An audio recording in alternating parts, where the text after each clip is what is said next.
number. They didn't pay me the full trip. They paid me $6. Hi, thank you for... Hey everyone, another day, another dash. And today, before we start dashing or Ubing, whatever you want to call it, let's talk about how to make more money doing deliveries. Now, if you're a beginner, you may not know all of the little things you could be doing to help boost your money. And even if you're a seasoned person, maybe some of these tips will help you out too. So I've got a few rules that I live by that I have seen help me get extra tips, especially like on Uber Eats when they add an extra one afterwards. I love that. Okay, so one of my rules is to always use a hot bag. I believe DoorDash still sends people when they sign up this free one.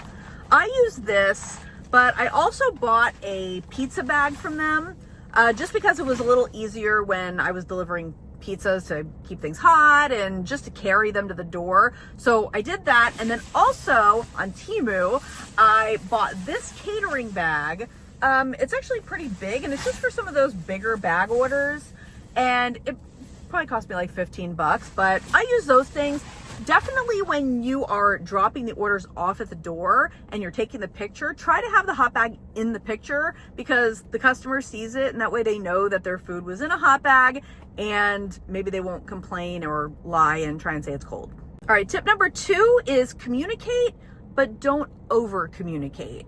I've been in some of these Facebook groups for DoorDash and Uber Eats, and the drivers are posting like these screenshots of conversations that they're having with their customers. Just got to the store. Oh, I just filled your drink up. ETA 5 minutes. Okay, I'm standing outside your door. Do you understand what I'm saying? Don't do that. That is super annoying. So here's what I do. When I get to the store, if the order is not ready, I text the customer, hey, Isabel, your order is still being worked on. As soon as it's ready, I'll be on my way. That's it. That is the only text I send them. Unless, of course, they are asking me something. But usually I get a thank you or just complete silence, which is fine. If the order is ready, I take the order to my car and I text, hey, Isabel, on the way with your order. That's it. I do not sit there and text them at stoplights going, I'll be there in a moment, or I'll be there in 2 minutes, and then, tell them I'm hanging out outside of their window. Like, I don't do that. I send them one text and that's it. And I think the customers appreciate that. Like, the app does tell them, if you've arrived at the store or if you're on your way or whatever. I just think that it adds a little bit of a personal touch and I don't be annoying about it. That's the key. So communicate with them, be nice, but you don't have to give them a play-by-play. Another thing you definitely need to consider is dollars to mile ratio. Some people do $1 per mile. So, if an order comes in that's $5 for 5 miles, they'll take that. Me, I do $2 per mile. It just isn't worth my time to do it for less because you also have to consider how long it's going to take you to do that order. Like if you're one of those people that's picking up a $2 order to go 10 miles, how long does it take you to go 10 miles? Like 20, 30 minutes? So you just made $2 in like 30 minutes? Some people will pick those orders up, like platinum dashers and stuff, to keep their acceptance rate up. That's why I don't worry about my acceptance rate. But I'm sorry, I'm not taking anybody's order for $2. $2 is desperate hooker money. Are you a desperate hooker? No. So don't take those orders. Now, when it comes to times, some people say that breakfast is really good. Some people say lunch. Some people say dinner. In Orlando, I have found that usually lunch is okay and dinner as well. And usually only Fridays, Saturdays, and Sundays have really been worth it for me. But it may be different in your market. So you really do have to kind of test out the times and see which one works best for you. But also try different zones that are around you. I was so stuck in this one zone because it was right near my house. And then I would get frustrated because there were, a lot of drivers and I wasn't making a lot of money.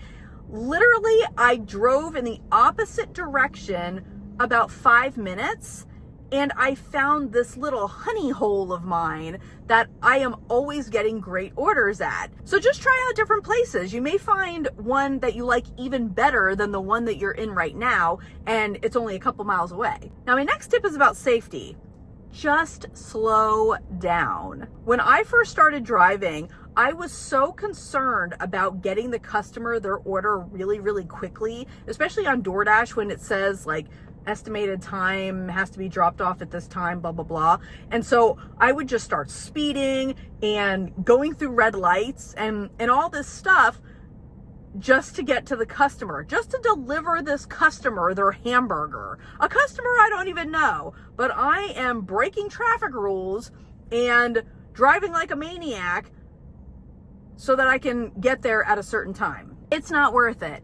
You will probably get there basically at the same exact time if you just drive normally. And no order is worth your safety. You don't want to get into a car accident and deal with that mess. And then you're just, costing yourself even more money. So just pick up the order and drive like a normal person, for God's sake. Now, another tip for you that I have seen a lot of drivers surprisingly say that they don't do this, and I'm just shocked. Track your miles. At tax time, you are going to thank me. There are so many drivers that don't track their miles, and it is insane to me. You can write those off and save yourself a ton of money at tax time. There's a lot of apps out there that will track your miles for you, and it's usually like a small monthly fee. You can just Google which ones to use or go into those Facebook groups, and a lot of people will tell you which ones they use.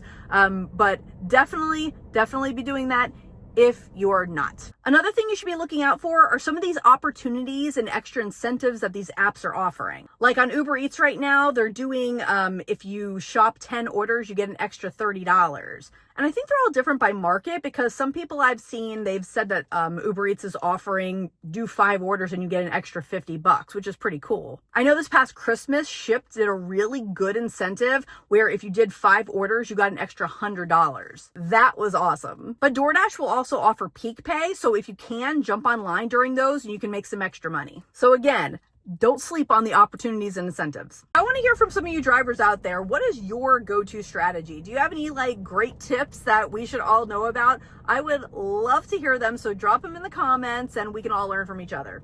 Okay, I just accepted our first order of the day. It was a pretty good one. It's like $12 and some cents for like 2 miles, something like that. And it's for 5 items at CVS. So I don't know if y'all have noticed this, but I think Uber Eats has shortened the amount of time that it gives you to accept an offer. Like that little countdown line that it has, I swear they shortened it, because a lot of times I can't take screenshots of the orders that I'm accepting because I'm busy trying to read over the details to make sure they fit my parameters and then accepting it before the time runs out. So I don't have time to screenshot it. I guess I can always screenshot that part that's in your earnings after you've completed the order that lists how much you made and the total miles for it, if you guys want. But CVS is right over there. All right, I had to message the customer to see if he wanted a different scent for the Febreze. So we're just gonna go grab these party cups and hopefully he will write me back.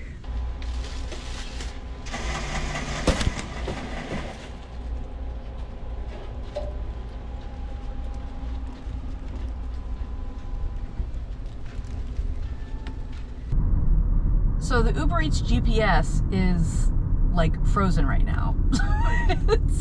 it's just, actually the entire app is frozen right now.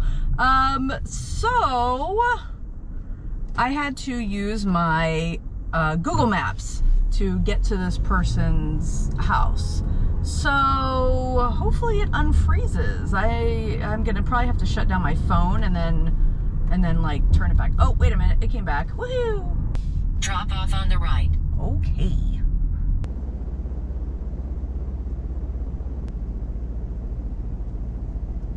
So I only had Uber Eats on, but DoorDash just let me do a dash now. So I'll turn them on. Usually they're pretty useless, but maybe they'll have something. Who knows? Who knows? Okay, here's that order we just did. It was for $12.52. It says on here it was listed for 2.84 miles. That's not what it was when I picked it up, but I had to do some U-turns and crap just to try and get to the store because this area is super busy. But yeah, I mean, it was super easy to find. It was right down the road, so yay!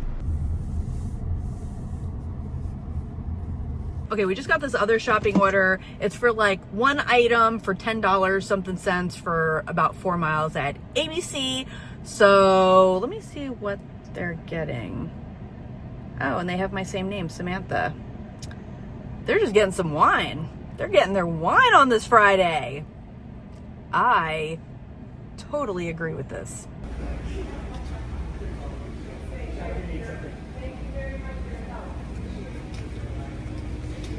All right, she got 2 big bottles of Pinot Grigio. The lady said she's going to be meeting me outside of the apartment building, which is very kind of her.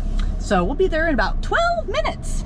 Okay, so this is a first for me. So the customer just never answered me. She said she would be waiting outside and never answered any of my messages, nothing. So I contacted support, and they said return the alcohol to the store and then I'll be paid for the full trip. I was like, okay, it better be the full trip, not the $2 base pay. So we're going back to ABC to bring them the booze. This is a big waste of time. So while we're on the way to deliver this alcohol back to the store, did anybody see Superman? I saw it twice. In fact, it is the only Superman movie that I have watched twice because I just thought it was great. I love Crypto, I love Superman, I love Lois, Lex Luthor. I thought it was great. A lot to do with James Gunn, obviously. I mean, it definitely had a Marvel touch to it, a little more humor and fun and stylistic elements, because we all know DC can be pretty dark sometimes. If you liked it or you didn't like it, tell me in the comments. Let's talk. I'll connect you to the next available team member.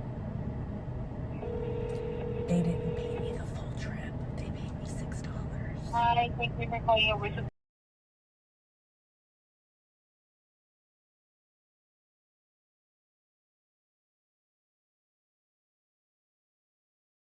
Oh my Lord. They said that it will be credited to my account in an hour. Now, normally, you know, when you look at your earnings and it says the estimate for this trip is da-da-da, and it takes an hour for the tip to show up. Well, it didn't say that in this one. It just says $5.98. The estimate for this trip was $10, and it does not say anything about, you know, the customer can change a tip or that it'll show up in an hour. It says nothing like that. I don't know. I guess we'll see in an hour if I get it.